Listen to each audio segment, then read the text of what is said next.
estrenamos el nuevo curso escolar y empezamos, yo siempre lo llamo como el curso escolar porque realmente empiezo al mismo tiempo el cole que empiezo esto. Hoy... La música. Cuéntame. Si bajar un poquito lo está haciendo. Lo está haciendo. Sí, muchas gracias.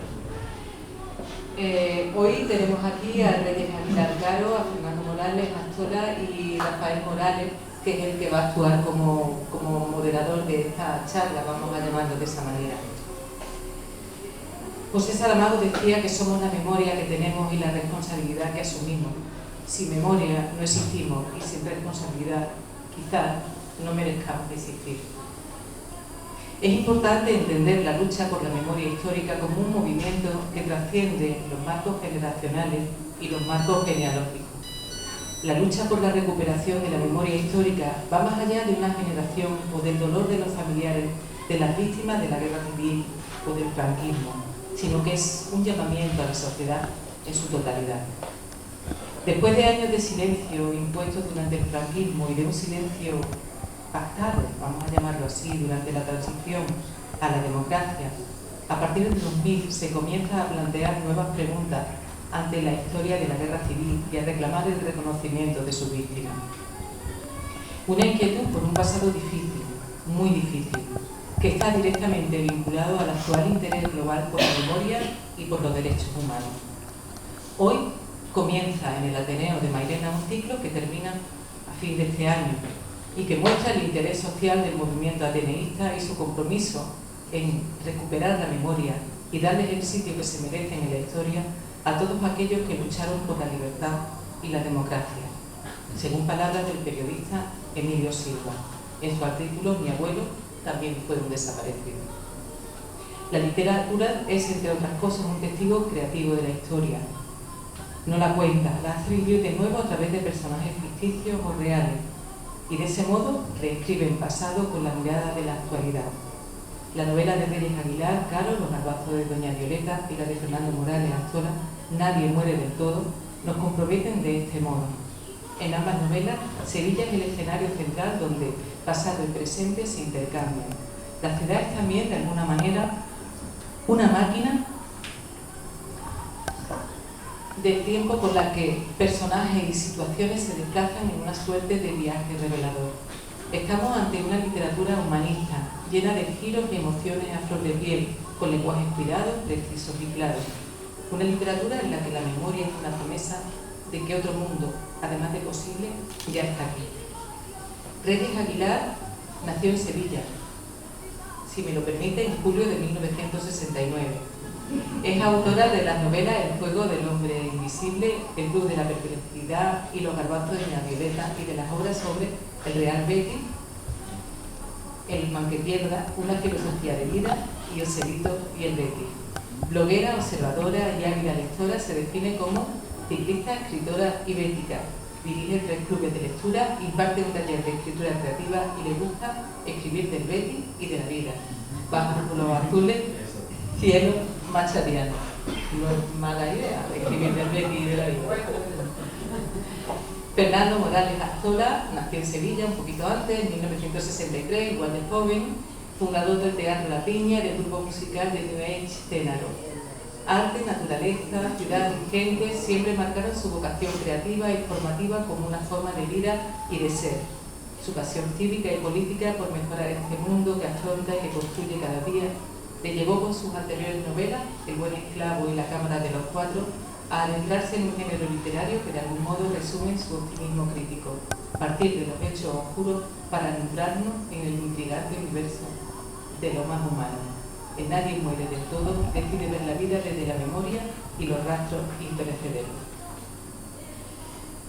Yo creo que podía hablar algo más de las 2 novelas, pero mejor lo contáis vosotros, ¿verdad?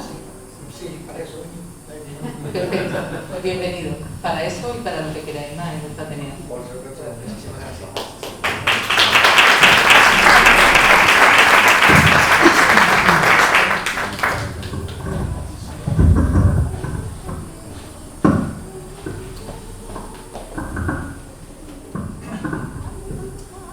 Buenas tardes a todos y a todas.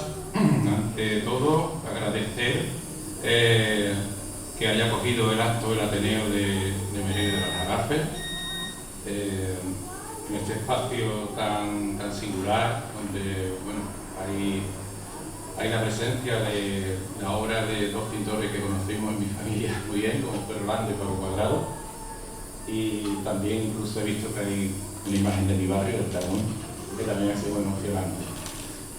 También agradecer a Fernando y a Reyes que han querido contar conmigo para presentar este acto y presentar sus novelas. Me ha venido muy bien que haya presentado a los dos autores la presidenta del Ateneo, porque así es más breve lo que yo voy a contar, solo va a durar 1 hora y media aproximadamente.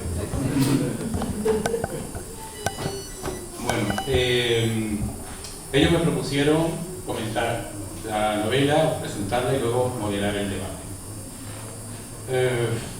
Yo he intentado, les dije que bueno, iba a intentar no hablar de una novela y luego de la siguiente, sino intentar identificar los lugares comunes, los encuentros entre ambos textos y conseguirles un marco, y dentro de ese marco explicar lo que podría ser el tema de este acto, que es la literatura de ficción, literatura de memoria histórica, todo lo que ello implica. Entonces, bueno, en un grupo de la universidad, un grupo de investigación de la universidad, estamos trabajando una teoría, se llama teoría del emplazamiento y desplazamiento, y dije yo, pues quizás puedo encajarlo ahí, que intentamos que todas nuestras elaboraciones teóricas pues luego tengan de alguna manera una plasmación práctica. Y bueno, estamos intentando. Entonces, bueno, surgió esta idea de la memoria histórica como desemplazamiento y neoemplazamiento del ser. Como ya salió potente el título, Silvestre. La base de esta teoría está en Marlaje Vázquez Medel, un gran profesor catedrático de literatura y de comunicación de la Universidad de Sevilla, y el grupo es el grupo de teoría y tecnología de la comunicación de la Universidad de Sevilla. Bueno, pues sucintamente la teoría del emplazamiento-desplazamiento viene a decir que todo ser humano somos plastos y plastas, plasto tiempo, plasta lugar, y en ese sentido somos seres emplazados. Ese emplazamiento es un aquí, es una hora, pero también es nuestra conciencia, de alguna manera, el saber que estamos aquí, que estamos en una hora, del que tenemos que dar cuenta y dar una respuesta, ser responsable. Ese emplazamiento surge del momento en que, bueno, pues nacemos, somos echados al mundo de la vida y empezamos a convertirnos en una posibilidad, en un proyecto, y pasamos del emplazamiento al desplazamiento, es decir, a movernos entre los demás, a interrelacionarnos, interdepender, etc., ¿no? Y ese es el existir, de alguna manera, ocupar un plasto, ocupar una plaza, dar cuenta de uno mismo, que a veces uno mismo es nosotros mismos. Ahora nosotros aquí estamos constituyendo un emplazamiento colectivo gracias a este acto. ¿Qué es el desemplazamiento y el neoemplazamiento? Si el emplazamiento es estar, existir, y el desplazamiento es nuestro ser como proyecto y como posibilidad, pues el desemplazamiento es la muerte. En el momento en que estamos desemplazados significa que ya dejamos de estar en el mundo de la vida. Y ahí es donde conecto la idea de la desaparición deliberada o la ocultación deliberada del ser, que supone un desemplazamiento por desaparición. Y lo vinculo a la memoria histórica. Ante eso me vienen dos planteamientos de acción política, porque la literatura de memoria histórica está vinculada a la acción política, también a la acción legislativa, a la acción social, cultural, etc., pero sobre todo a la acción política. Pues me viene de Carlos Marx, la violencia es partera de la historia, ¿no? Es decir, ¿qué hacemos con la memoria histórica? La violencia es partera de la historia. Acometemos una acción política radical, con consecuencias duras, pero también me viene otra frase de Víctor Hugo: nada más poderoso que una idea a la que llega su momento. Y ese vacío que deja el desemplazamiento, la muerte, de alguna manera puede ser llenado por la memoria. Y ahí es donde toma sentido la acción política de la memoria como partera del futuro y al mismo tiempo como una idea a la que le ha llegado su momento. Le ha llegado con dos legislaciones, dos marcos legislativos muy potentes en nuestro país, pero también con una acción desplegada por asociaciones, ONG, partidos políticos, movimientos comunitarios, etc. Creo que este es el marco que yo quería situar, lo que vamos a plantear, o lo que yo voy a plantear a partir de la novela de ellos. Luego está la literatura de ficción, como memoria histórica y los límites de la interpretación. La literatura es una forma de crear ficciones y de acercarnos con esas ficciones a la verdad de las cosas, pero al final la novela no es más que un conjunto de trucos y formalismos. No deja de ser una convención pactada entre lectores y autores y para creernos lo que se nos está contando y a partir de ahí elaborar una interpretación. La literatura histórica, no de memoria histórica, la literatura histórica reúne una serie de datos, construye un contexto y ahí sitúa unos personajes que a menudo suele ir destinado a ensalzar un héroe nacional o un hecho, una proeza, una gesta de un país, de una nación o de una comunidad, ¿no? Pero la literatura, todo esto por supuesto es un legítimo deseo de entretener al lector, a los lectores. ¿Qué es la literatura de memoria histórica? Es una forma de literatura histórica, pero hay una diferencia fundamental y es el rendimiento de cuentas en la actualidad. Es decir, cuando un escritor o una escritora, como los que tengo aquí a mi lado, deciden hacer literatura vinculada a la memoria histórica, están queriendo que se rindan cuentas con un presente. No solamente visitamos un pasado, lo mitificamos, creamos una fábula y de alguna manera con esto inspiramos modelos para las generaciones. No, es una rendición de cuentas. De ahí la vinculación de la memoria histórica con los procedimientos democráticos. La rendición de cuentas de la memoria histórica solo es posible en un sistema democrático. Un sistema no democrático sería lógicamente una paradoja. Pues en este contexto de rendimiento de cuentas están las novelas de Nadie muere del todo y Los garbanzos de Doña Violeta. Era cómo se proyecta todo esto. Ya solo queda una hora. En Nadie muere del todo, en cuanto a género, es un thriller, una novela policíaca, una novela negra, que perfectamente podría parecerse a una película en blanco y negro de las que se hacía morir en los años 50, sobre todo, 40. ¿Vale? Los personajes se relacionan entre ellos, a veces sabiendo que dependen unos de otros y a veces sin saberlo. Y Los garbanzos de Doña Violeta es una novela que yo calificaría realista, con muchos elementos costumbristas, pero no costumbrismo folclórico, sino un costumbrismo de raíz territorial, de raíz cultural y por supuesto incluso de raíz ideológica y política. Y los personajes, como buena novela realista, se ven a menudo condicionados por el contexto que hay, tanto en lo feliz como en lo contrario, ¿no? El lenguaje de ambas novelas, tanto la de Fernando como la de Reyes, es muy sencillo, muy claro, incluso muy divulgativo. Los que hemos estado en Sevilla casi toda la vida, o media vida, pues nos reconocemos muchas cosas que mencionáis, que describís.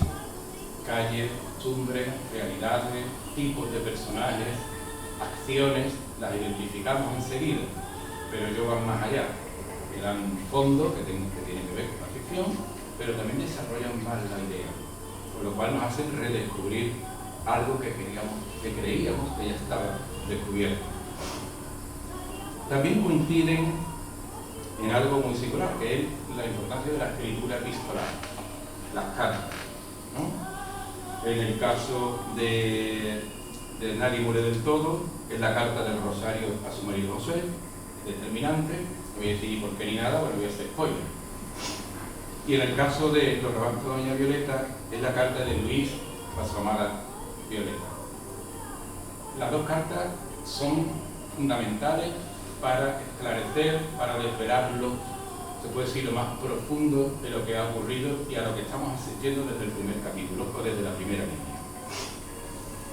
Y tiene sentido, porque ¿cómo nos llega el pasado? Sobre todo de esa época. Nos llega a través de los medios que tenían a mano la gente. Y la carta era un elemento fundamental, la misiva. Se ha sabido aprovechar muy bien esos recursos. Y otra cosa que me ha encantado que está sonando de fondo, que es una propuesta que le hice y me pareció ver, que hubiera de fondo una música vinculada a los textos, a las narraciones. ¿Por qué? Porque hay mucho de banda sonora. Flamenco sobre todo, flamenco y copla sobre todo. Hay como una especie de fragancia musical a lo largo de las dos novelas. Quizás se nota más en la de Reyes, a pesar de que el flamenco es crucial en la resolución del caso. Que también suelto ahí algo, para que cuando vayáis leyendo diga que cuando llega ese momento entero lo que dijo Rafael. Bueno, pues otra cosa que coincide,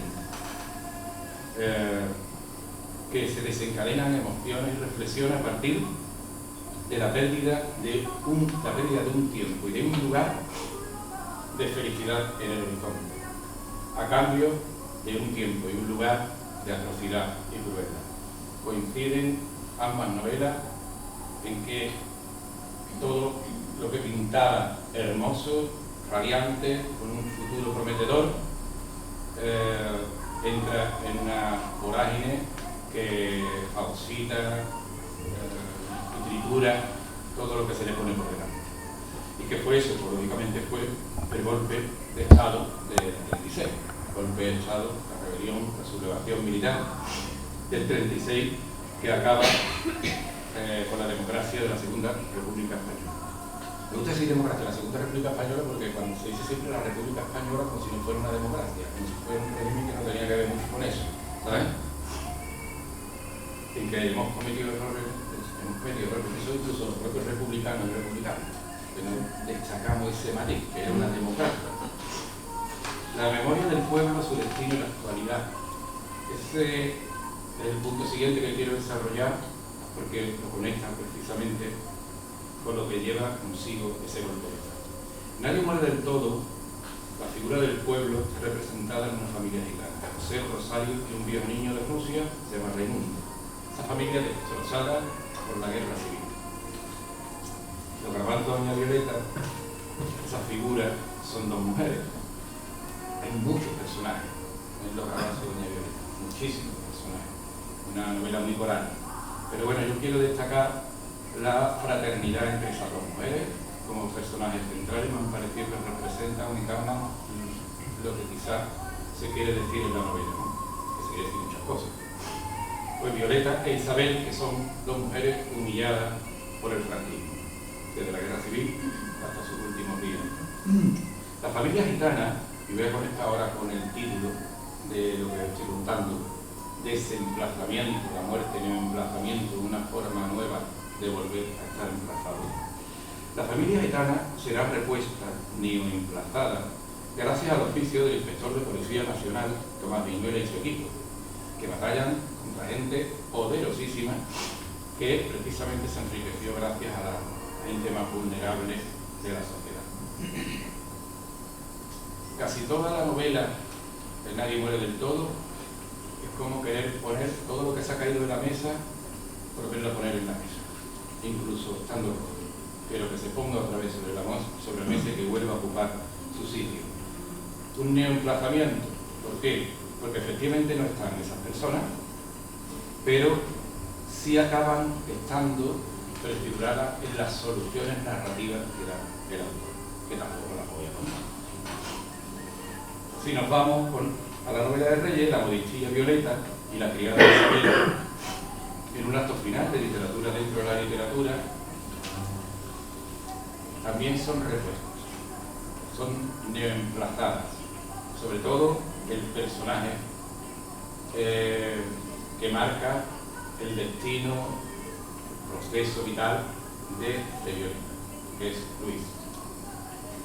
Es neoemplazado, gracias a ese momento en el que de alguna manera se consagra la vuelta, el regreso de ese personaje, de una manera epistolar, de una manera mencionada, ¿no? Pero que sin duda alguna es como una restauración del lenguaje legal del orden en la gracia.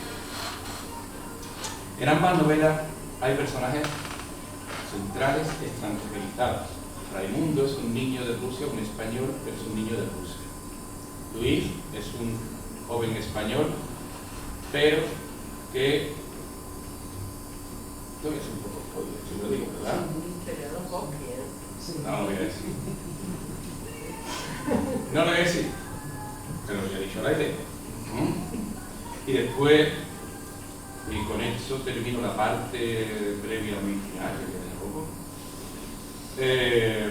El amor. Yo creo que son dos novelas donde hay mucho de romanticismo, por supuesto erótico, porque hay mucha carga sexual entre los personajes que se aman y que se quieren, pero con un amor también incluso militante. El de Rosario y José, como el de los policías Gaspar y Javier, por supuesto el de Violeta y Luis y el de Isabel y Mariano, son historias de amor. Hay un componente que yo no lo llamaría melodramático, ¿no? Pero que sí de alguna manera reenvía a las grandes historias, grandes romances entre dos personas que el destino les tiene reservado pues un desenlace que no es el deseado por ellos. Con la literatura de memoria histórica, ya con esto sí voy a entrar, voy a bajar el tobogán al suelo. No hay literatura de memoria histórica sin reivindicaciones y denuncias. En Nadie muere del todo, las reivindicaciones, tan los gitanos perdieron su libertad por el país que luego los quiso desopiar y los desopió.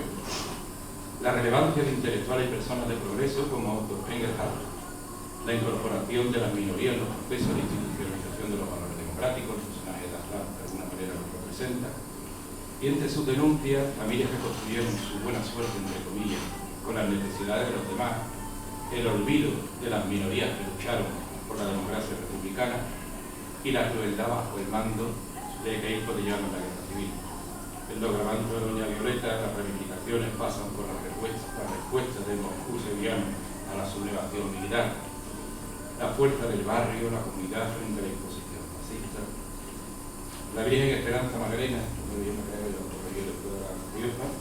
Virgen Esperanza Magdalena como símbolo del pueblo que lucha por una sociedad mejor, y denuncias la crueldad de Queipo de Llano, la complicidad de las familias acordadas en el golpe de Estado militar del 36, y que encarna muy bien un personaje que se llama Fernando de los y Doña Piedad.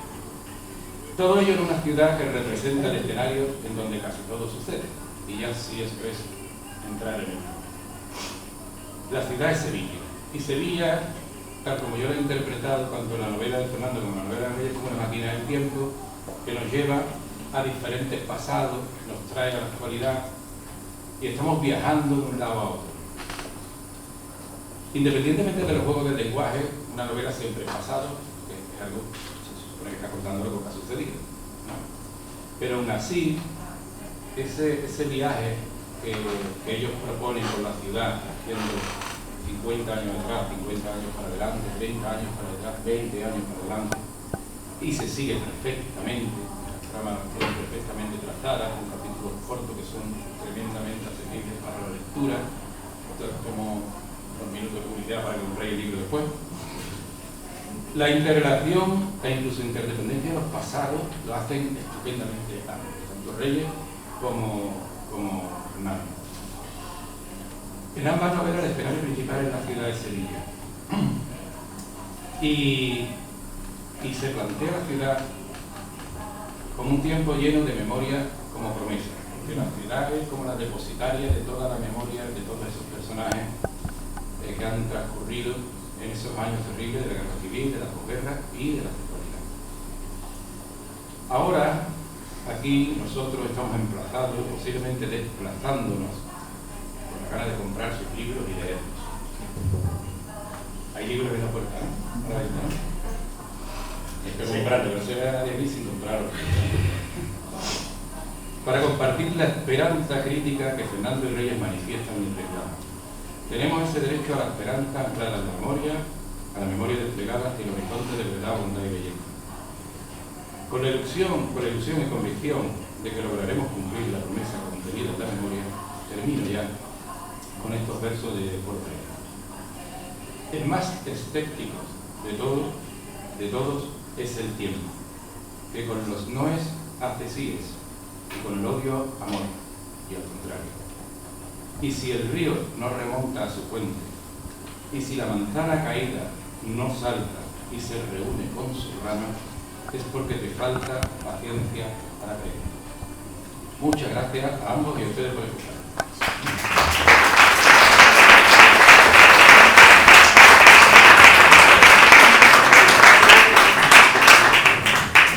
Y ahora, con la esperanza de que haya debate, pues si queréis podemos abrir el debate directamente con preguntas o comentarios, o si alguno de los escritores quiere comentar algo, pues el micrófono lo tenéis a mano. ¿Queréis comentar algo o nos lanzamos al debate? ¿Avanzamos al debate? Yo solamente darte las gracias por la super presentación y la entrada que nos has hecho. Y yo desde lo personal, cuando yo escribí la número de los garbanzos, a mí me movía dos cosas. Una, la reivindicación de unos símbolos que no le pertenecen a un grupo determinado de personas que se han apropiado de ellos, que es la Virgen de la Esperanza Magdalena. Y a mí la calle me hablaba. Bueno, pues hay una anécdota que en mi novela hay mucho de real, 90% es real y un 10% es ficción.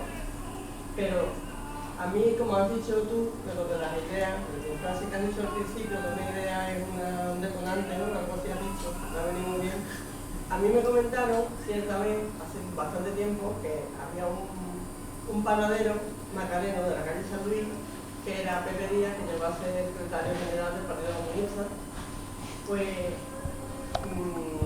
me emociono cada vez que lo recuerdo, porque este fue el detonante, ya saltó la historia que yo tenía que contar.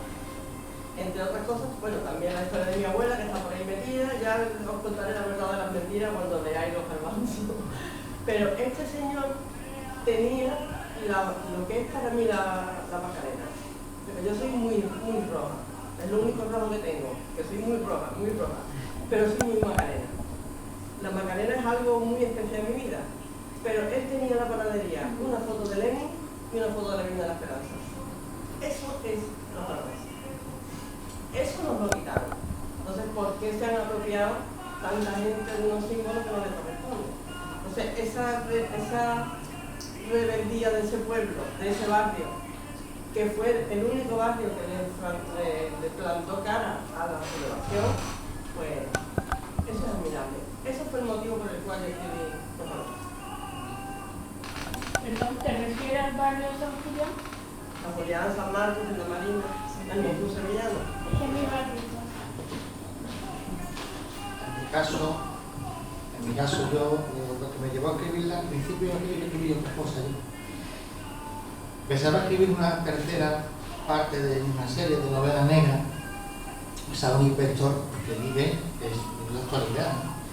Como toda novela negra, el personaje, uno de los grandes personajes de toda la novela es precisamente la actualidad que se está viviendo en ese momento, desde lo más cruel a lo más inhumano.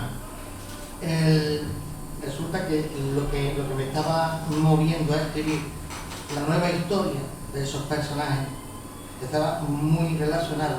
Empecé a investigar sobre el asunto, sobre el problema que realmente la historia investiga.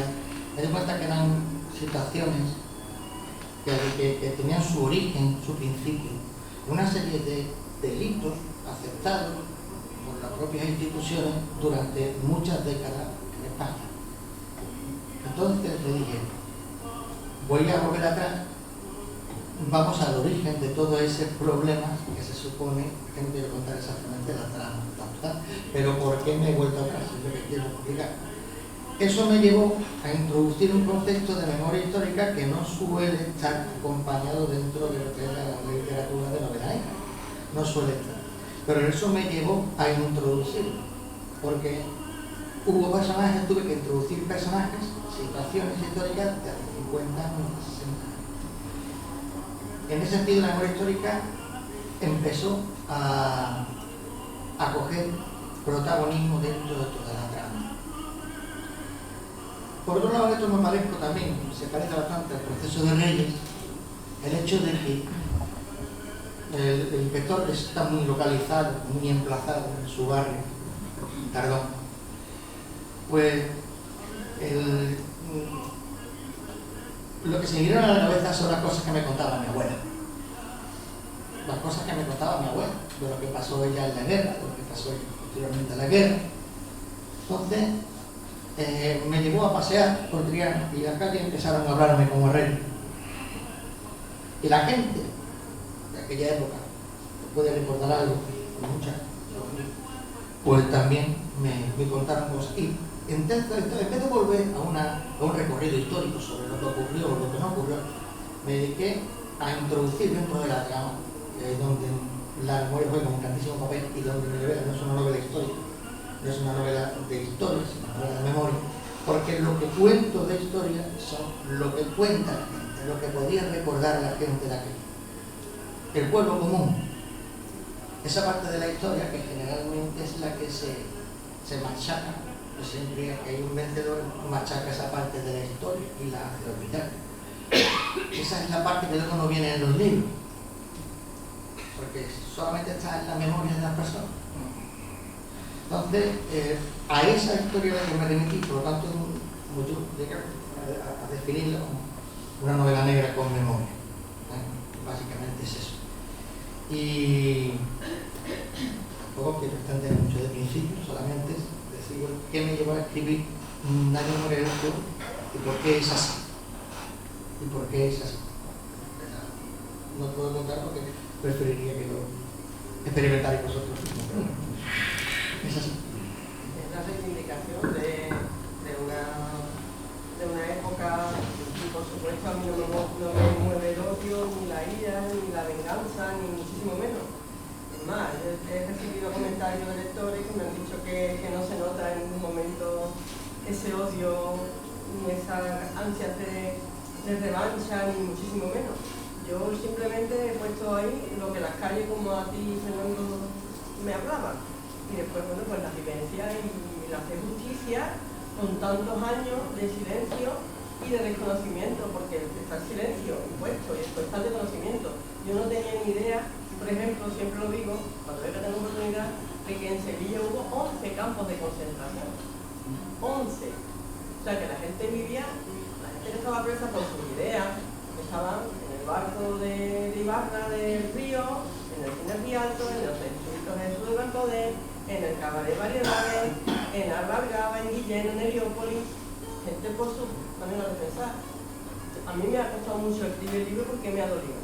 Yo creo que todo ese dolor que a mí lo he sabido mostrar sin que se me note el dolor que sentía. Pero es verdad, justicia y reparación. Esos son otros de los tres elementos que yo he querido dejar claro. Por supuesto, la historia. Y la historia me contará muy buena. Grandísimo. Se le ve más. Una de las calles de los Herriers. Siempre. Bueno, la calle Y mi abuela en la calle de los La Herriers. calle de los Herriers salía en Cervantes, en Moripodio. La típica competición de guerra mundial. Sevilla es lugar, Sevilla tiene un montón de Pero estrellas. estamos hablando de memoria histórica y eso, ¿no? Oye, tu novela sí la he leído, la de Fernando, ¿no? Y lo que decía él es que como muy costumbrista, ¿no? Yo he visto en el relato tuyo muchas cosas de las que me contaban mis padres también, sobre todo mi madre, que es la que a lo mejor más puedo yo ver retratada a los personajes de la novela de Reyes. Y estoy entendiendo ahora, a lo que estáis hablando,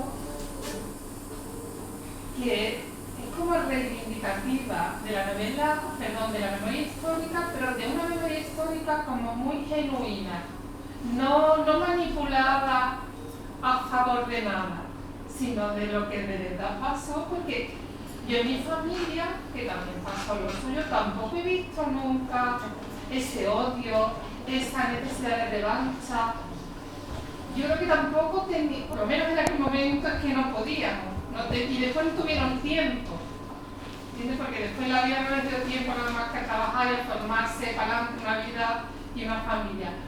Pero ahora estoy pensando y digo, es como una memoria histórica De lo cotidiano. de lo cotidiano, del día a día, del día para adelante. Las vecinas. Es lo que comentaba Sí, antes, de la la que historia no- de las personas comunes. Lógicamente cuenta las tiene personas que ver comunes, no un los grupos. trasfondo político muy fuerte, ¿no? Pero que no, yo no la veo, por lo menos en tu novela, que no te la imagino también, utilizándola políticamente para nada. No, en absoluto. Entonces, eso es una cosa que, porque se podría caer más fácil en esa tentación, yo creo, ¿no? Sobre todo ahora, a día de hoy. Con Claro, es que yo en particular, Fernando, tú me interrumpí, Ya. porque yo me vengo arriba. En los avanzos yo todo lo que pongo, todos los hechos que pasan pasan realmente. Las personas con nombre y apellido son personas que han hecho lo que han hecho con su nombre y un apellido. Además hay documentación, porque para eso yo sí que he sido muy celosa. Porque no quería que nadie me cogiera fuera de juego. Pero después todo lo demás es literatura. Pero tiene una parte de verdad, un hecho particular en mi casa, que pasó en mi familia. Pero, ¿qué es lo cotidiano? O sea, las vecinas, tú tienes esto, tú lo das. Tú tienes esto, yo te lo doy. Eso es lo que verdaderamente hizo la familia, eso es lo que quedó. Eso es lo que la guerra civil nunca pudo destruir. Y eso es lo que, en mi caso, en el de Fernando también.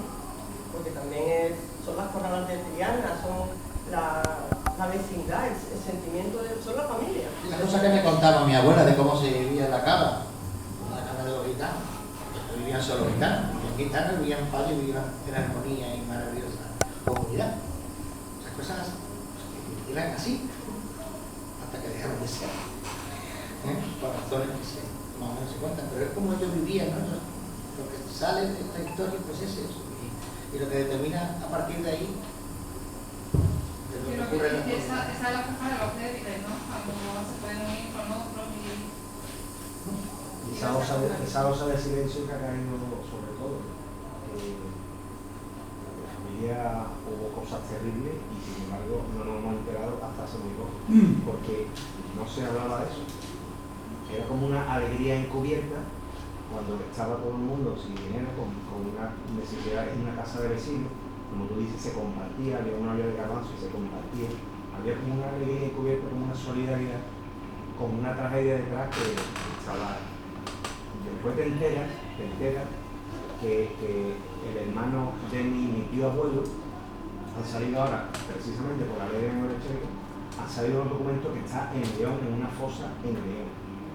Y me entero que fue uno de los que cayeron porque intentó sabotear, él trabajaba en Tablada, se lo llevan a León y era uno de los que intentó sabotear la Legión Cóndor. Y yo me entero ahora, y yo no sabía que mi tío abuelo, yo pensaba que estaba en Pico Reja. Y mi otro tío abuelo, por parte de mi padre, me entero que mi abuelo, que era tranviario, le dice a un guardia civil que estaba en la calle Baño: mi hermano está aquí. ¿Cómo se llama tu hermano? Mi hermano se llama Antonio Barber. Y lo saca. Lo saca quizás minutos o horas antes del paseo. O sea, yo conocí a mi tío abuelo, al negro, porque mi abuelo, fíjate qué cosa más de una casualidad, mi abuelo es tranviario y el guardia civil se montaba cada mañana y le dice... Ahora que hablas de la Legión Cóndor, lo de los detalles también, que me ha salido descubriendo, preguntando, llegando, bueno, me ha ayudado mucho la familia de Otto Engelhardt, mi nieta, concretamente. Pero vamos, que hay cosas que son desconocidas para nosotros, pero que para las personas del común eran muy claras. No sé si lo sabéis, pero la Legión Cóndor estuvo en San Juan. Los pilotos de la Legión Cóndor vivieron en San Juan, en la casa de Otto Engelhardt. ¿A ti te mandaron? Se lo mandaron allí, estaban viviendo allí, lo obligaron a la familia a tener que mantener, a tener que acogerlos, y eso sale en la verdad. Quizás estuviera ahí la... Es muy interesante eso de que no sabemos nosotros cómo relacionados estamos nosotros con tantas cosas, ¿no? Y eso y de eso no me he enterado, pero yo, hablando con las personas que conservan ese conocimiento y me lo cuentan de viva voz.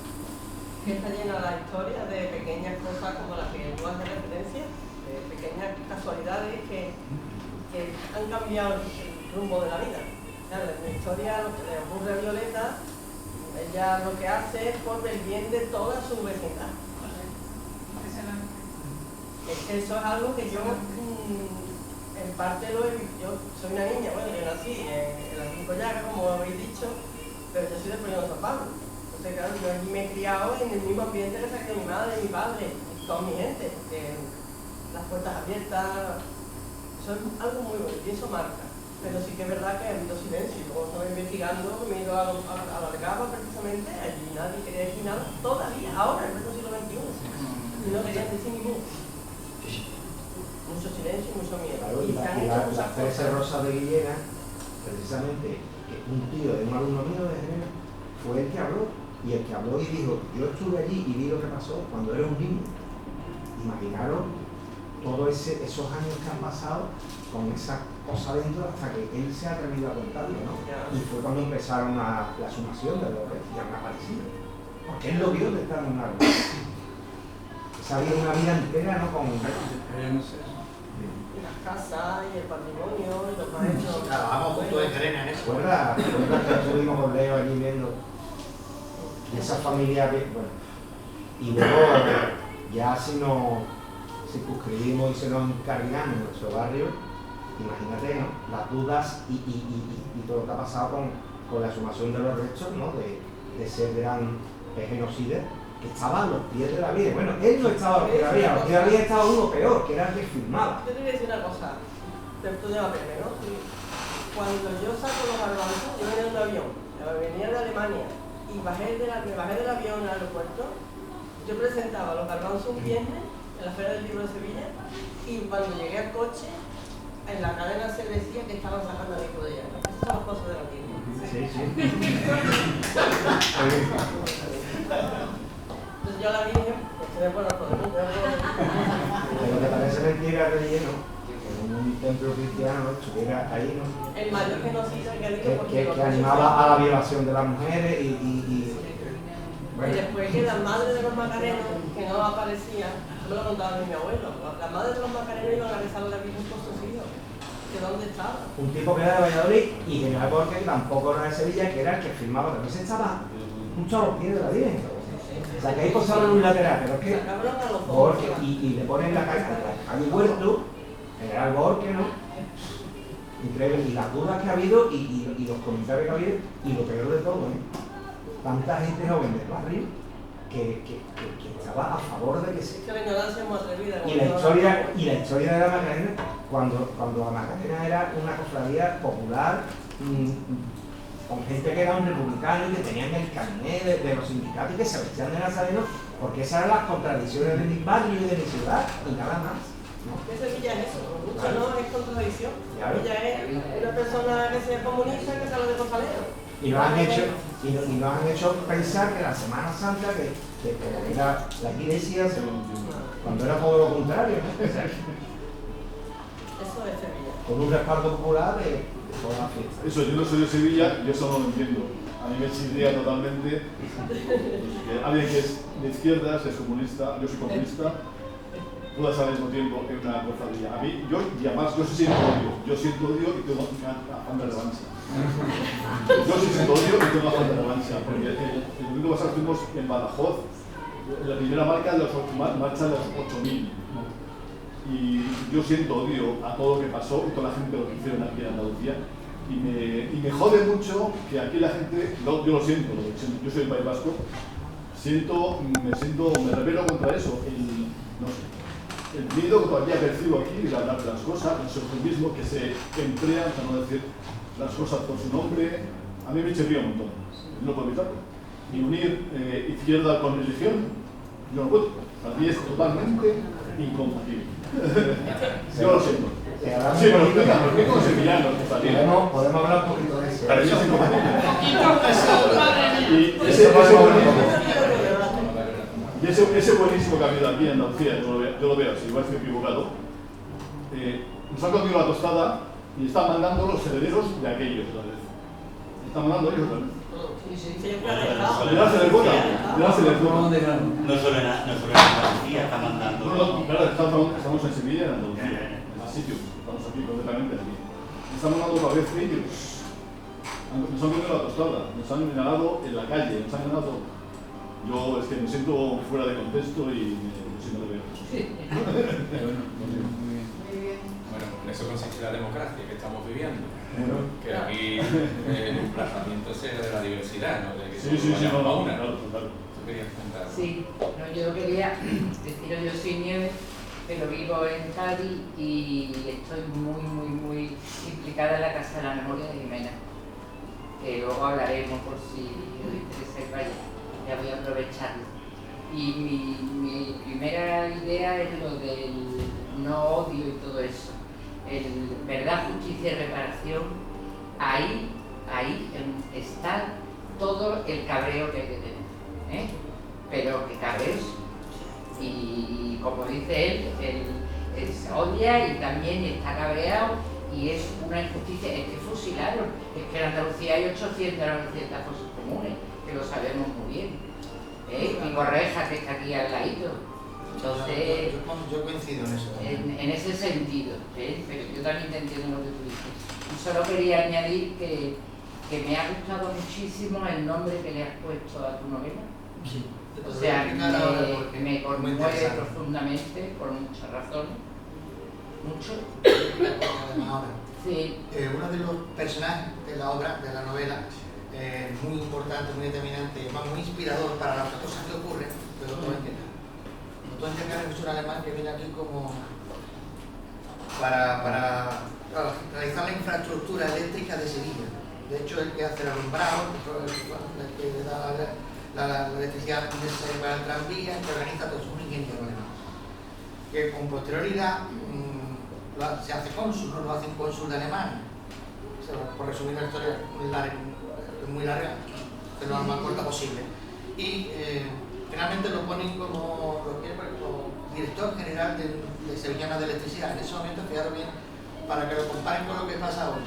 Lo hacen el director general de la Sevillana de Electricidad y en ese momento, para que no haya ningún problema, rechaza, se dimite del cónsul de Alemania, dimite de cargos políticos, para que no haya ningún tipo de inconveniencia.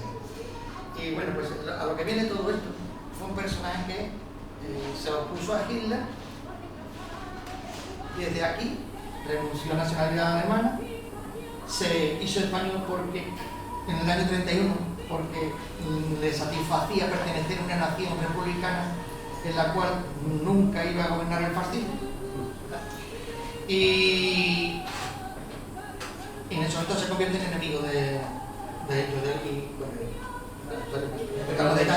pero muere, lo matan, pero ahí viene el nombre de la cosa está en que cuando se retira de las compañías sevillanas de electricidad, los trabajadores le hacen una despedida, los trabajadores, es una persona que sea muy querida por los trabajadores, le hacen una placa y la placa dice no mis moria, que es una parte de un poema de oro, que significa precisamente nadie muere del todo.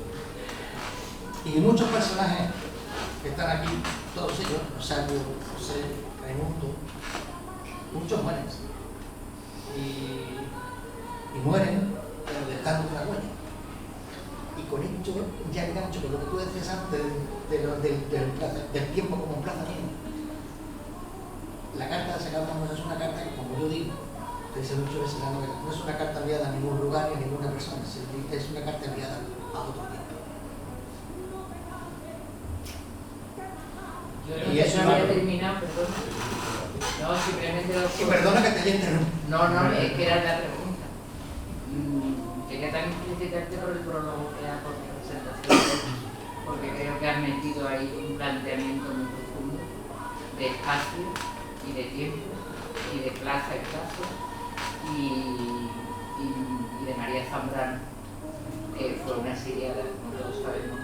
Entonces también, y decirte a ti también que el tema de los símbolos es que rompieron los símbolos y entonces eso tiene una solución tan difícil. Se apropiaron de los símbolos, por eso es mi reivindicación. En concreto, la Virgen de la Esperanza no es de nadie, pero menos de ellos, que son los asesinos. Que era una persona que no era ni de aquí, que era de Valladolid, ¿no? Pero él lo que hizo Pero fue aquí. porque fue un dardo al corazón. ¿Qué parte fue la de Sevilla que le plantó cara? A Carella. Aquí voy. Más antes de todo esto, Casa Cornelio era donde está la Basílica de la Macarena ahora mismo, ese era un centro de reuniones de anarquistas. Bueno, pues ese edificio fue fusilado, el edificio fusilado, era uno. Entonces ya empezó todo. Se reunían todos, entonces claro, son los símbolos. Esa es mi reivindicación. Sí. Aparte de que, bueno, pues, si alguien lee mi historia y le surgen dudas, daré por satisfecho mi trabajo. Compañero. Sí, bueno, una cosita. Cuando hablamos de memoria histórica, pues básicamente estamos hablando de la intrahistoria. ¿Sí? Los historiadores sí se acercan a ese aspecto, lo único que son mucho más duros de digerir. Los historiadores utilizan muchos datos, utilizan mucha información, pero lo mismo que una novela, que lo que hace es acceder de una manera amable y bueno, saludable incluso a esos datos. Eso es una cosilla que me parece importante aclarar, que hay mucha información que tú puedes consultar con historiadores que han trabajado archivos y documentos y tal, ¿no? Y que bueno, que este tipo de novela de memoria histórica nos motiva a investigar por ese camino, ¿no? Por otro lado, algo que ha comentado ahora mismo este señor, el tema de el por qué Andalucía calla, y en ese contexto más, Andalucía ha estado callada siempre, porque esto ha sido desde la época de la Reconquista repartido entre señoritos, y la mayor parte de los ciudadanos andaluces. ¿Cuántos de vosotros tenéis finca? Somos trabajadores, y los trabajadores callan. Tienen que callar, porque si no, no trabajan al día siguiente. Porque el cacique manda, y el cacique es el que ha puesto el señorito. El señorito controla todo. Y son los mismos, efectivamente. Ya no se pone que soy el duque de no sé cuánto, pero sabemos quiénes son. Es el mismo apellido. Si a eso le sumamos al mejor general que tuvo Franco, que es el miedo, que fijaros que si tuvo poder, que todavía hay gente que tiene miedo, un miedo construido antes por esa cultura de cállate, que te piso, que te piso y que te piso, a esta cultura de que no solamente te voy a pisar, sino que te voy a matar. Tiene usted la respuesta de por qué en Andalucía se calla. Y por qué en Andalucía, como decía, no recuerdo exactamente el que es folclorista, dice, no se llora, se canta. Aquí no se odia, se canta y se pone en evidencia. Con ese tipo de canción ahí, quebrada, ¿no? Diciendo, yo soy la que está en la puerta de la mancería. ¿Vale? Y no decir que soy una prostituta porque tengo más remedio. Y eso pasa, ya ha pasado. Y a otra cosita que quiero decir, los historiadores, yo me meto más en esa historia. Los historiadores no solamente nos recreamos en las situaciones anteriores, sino estamos muy preocupados de qué va a pasar para mañana, qué va a pasar en el futuro. Esto nos tiene que servir para entender dónde estamos, qué es lo que hacemos. Esto que han comentado o que han escrito tanto Reyes como Fernando, ya no se va a poder dar. No existen barrios. Antes desaparecieron los barrios.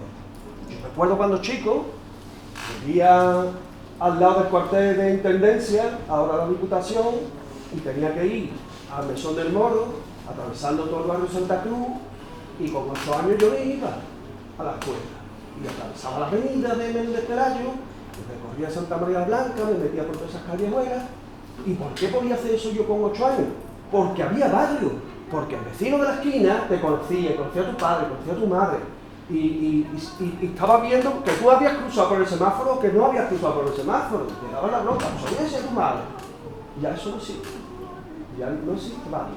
Y me preocupa que la ciudad está desapareciendo también. Pero es una desgracia que no solamente es de Sevilla, eso es la Sí, globalización, que vas a cualquier eso, sitio y te tomas el mismo café, la misma cafetería. Eso, sí, y es una cosa que nos debe de hacer pero pensar. ¿qué hacemos? Eso es inevitable. Hombre, se están haciendo cosas, ¿no? Yo creo que, por ejemplo, el tema este de limitar los apartamentos turísticos y tal, pues bueno, habrá que revisar eso. Que no es algo que sea... Sí, claro, ¿no? Y por eso te digo que a nivel histórico es una preocupación de que el mundo ha cambiado y que este tipo de historias ya no se van a tomar. Bueno, antes de dar la palabra a la compañera, solo voy a abusar de mi posición. Simplemente decir que yo no estoy en absoluto de acuerdo en que Andalucía haya sido callada o ni mucho menos. Yo creo que la derecha ha llegado a gobernar en este país en todos lados mucho antes que en Andalucía, ¿no? Mucho antes de Andalucía. Entonces, los últimos sitios han llegado a gobernar la derecha en democracia desde la transición y por otro lado, bueno, el histórico de las luchas sociales, el anarquismo, el Partido Comunista, el Partido Socialista, los campesinados, aquí ha habido revuelta cada dos por tres, y si no ponen el peso, no sé cuánto en la transición, el campo se hubiera revolucionado. Por cierto, para otro, que cuando lo puedes puntear, cuando tú puedes decir, un salvarchea, el anarquismo, no es un modo vivendi. No, pero quiero decir que cuando es punteado, porque ya nos hartan usar aquellos tallados, ¿no? Que esos esencialismos territoriales a veces nos llevan a callejones sin salida, ¿sabes? ¿Qué es Andalucía? Vamos a ver, para otro proyecto en el que estuve, precisamente investigando sobre lo que ocurría, sobre la prueba musical concretamente, el caso es que una cosa que me impactó, el primer sitio en España donde se hace una revuelta y aparece la bandera roja es en Andalucía, en el Araal, en 1834. Eso sabe un poco, que no es... Tenemos un mito de constitucionalista y democrático que es la PEPA, sin bandera. Bueno, yo era simplemente, felicitaros y sobre todo deciros que ese tipo de literatura que estáis haciendo, yo creo que es una literatura necesaria. Que creo que la literatura, yo por lo menos así lo veo, no es solo retórica o formal, como tú decías, sino que la literatura produce pensamiento, produce ideología. Y eso lo han sabido utilizar muy bien durante casi un siglo en contra de la democracia. Entonces, ¿por qué no utilizarlo a favor de la verdad, a favor de la historia? Y entonces creo que es necesario que una literatura que hace falta. Sí, bueno, yo quería comentar dos cosas. Una, para explicar históricamente también el hecho de que Andalucía ahora haya salido por donde ha salido. Y entonces hay que entender que lo que ha pasado aquí, yo creo que es necesario este tipo de libros porque empiezan a contar algo. Estamos muy acostumbrados a ver películas de los nazis que son muy malas y aquí sí, pero como que bueno, sí, bueno, se pasaron un poco. Yo he visto a Nicolás Sala, creo que Nicolás Sala de a veces hacer un libro, presentar un libro sobre Queco de Llano y hablaba, bueno, que se había pasado un poquito en la radio, que había exagerado un poco, que había, lo comentaba así, lo comentaba así como, bueno, sí, pero no es tan exagerado como... Y entonces yo creo que aquí no solo hubo una guerra civil, una represión fortísima, pues realmente en Sevilla, por ejemplo en Córdoba, la provincia de Granada, en Jaén, ahí hubo frente, ¿no? Y hubo... Aparte, en la retaguardia, por ejemplo, en la zona de Jaén, de Granada, había colectivizaciones, se estaba colectivizando el campo, casi más que en Aragón o en Cataluña, lo que pasa es que hay menos literatura sobre eso. Y la represión y los años ha sido tan fuerte, que yo creo que un poco no han, que se salve el que pueda, no han lavado el cerebro. Pero ha sido generación tras generación. Hay una generación que no vivió la República, que se crió en eso, que nacieron en los años 40 o nació en la guerra en los años 30, y es que esa ve normal ciertas cosas. Y luego dicen, sí es verdad, sí, pelaban a las mujeres, sí es verdad que aquí a la vuelta de la esquina fusilaban a no sé dónde, es verdad que aquel se fueron a Francia, medio pueblo se fue a Francia o se fue a no sé dónde. Pero lo hemos naturalizado un poco, entonces esa represión tan fuerte, tan general, y cuando llega la democracia, pues bueno, que esta gente no había sido tan mala, ¿no? Bueno, fundaron, se reconvirtieron, yo qué sé, el fundador del Partido Popular no era concejal, era un ministro ministros. Que no es que, o sea, nuestra derecha no viene de la democracia cristiana. Nuestra derecha ni viene de la derecha republicana francesa. Nuestra derecha viene del franquismo, vamos, es la del franquismo. Y luego el miedo, luego el no contar, con lo cual hay gente que su abuelo, su bisabuelo murieron en la guerra o pasaron por la cárcel, hay gente que ni lo sabe. O sea, la gente está... Es que yo me enteré de que mi abuelo había sido teniente republicano en una exposición de memoria histórica. En una exposición de memoria histórica. Porque se había callado, es que no se lo... Y porque tenía un nombre llamativo, mi abuelo, si se hubiera llamado Pepe Martínez, pues hubiera dicho era otro Pepe Martínez. En cuanto al tema que dice este hombre, ¿cómo te llamas, perdona? Paco. Es curioso que la derecha apenas no es una democracia cristiana. Es que políticamente no tenía ideología directamente, como el mismo Franco lo decía, era una auténtica mafia. Era una serie de personas que tenían control sobre las producciones, sobre la producción. Eran los auténticos reyes del extraperlo mundial. No el extraperlo pequeño, no, el gran extraperlo, el extraperlo de verdad. Eso no es política, es una ideología, eso era una política. Controlaban el país. No hay política por medio. No hay ideología, política sí hay, política es todo lo que se hace. Pero lo grave era una ideología que es un referente ideológico. Era un referente de puñetero interés económico, interés de quedarse con la producción.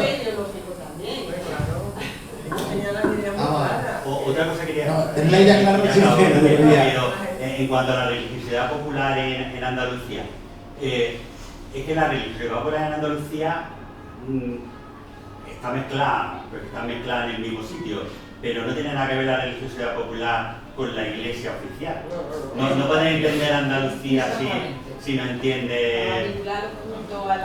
Y no pueden entender las cofradías donde se han metido todos los huidos, los marginados, pero desde... Que viene muy bien el señor. Sí, aquí yo, cuando se lo explica, yo no lo entiendo. Es que aquí había cofradías de negro, había cofradías en los barrios, entonces cuando la gente ha sido tan reprimida, pues la gente en las cofradías en algunos sitios hay homosexuales cuando estaban más reprimidos, que en ciertas cofradías tenían ciertos papeles que no tenían. Ahora mismo, si tú estás en una hermandad y estás divorciado, no puedes tener un cargo de junta.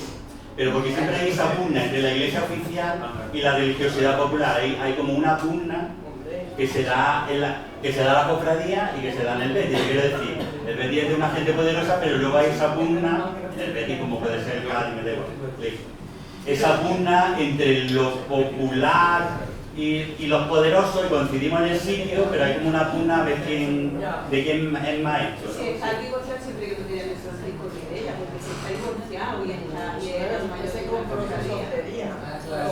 Tontería la iglesia, eso es como la limpieza de sangre cuando la época. Yo me como la carne, viene el dolor el Viernes Santo, que había que tener ayuno, ¿cómo se llama? La vigilia.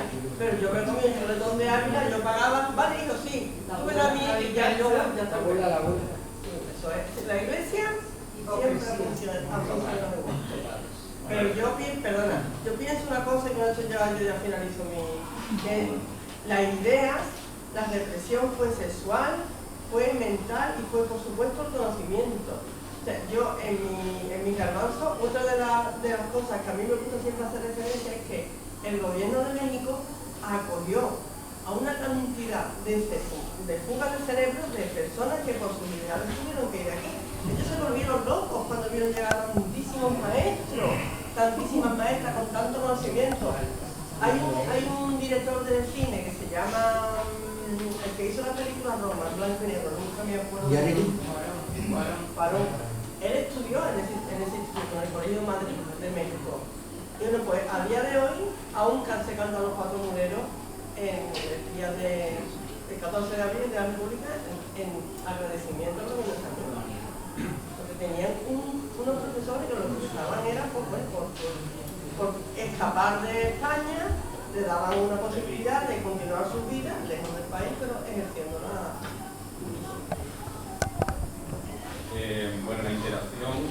tío, está estupendo, pero tenemos que ir aquí a Maripaz. Vale, entonces, Maripaz, vamos a darle la palabra a Maripaz. ¿Alguien más quiere puntualizar un comentario que sea más o menos no muy extenso?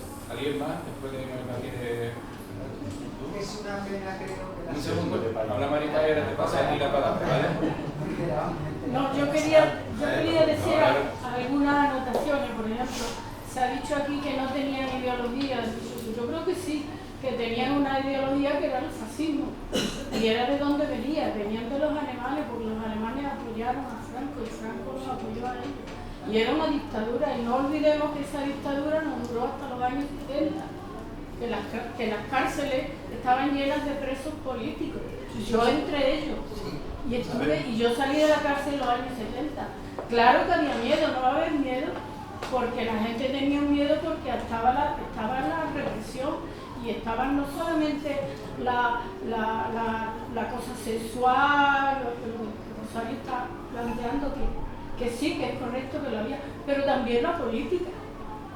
Estaban los políticos, estaba la represión y eso tenía un miedo, y porque en toda la familia tenemos, si hablamos aquí todo el mundo, casi la mayoría tenemos un familiar que en mi familia había un capitán y yo no me enteré de que había un capitán de la República hasta que fui mayor. Casi cuando me detienen a mí me entero yo que había un tío por ahí, claro, por el miedo, porque no tienen miedo, porque para no hable, niña no diga, porque terminas en la cárcel.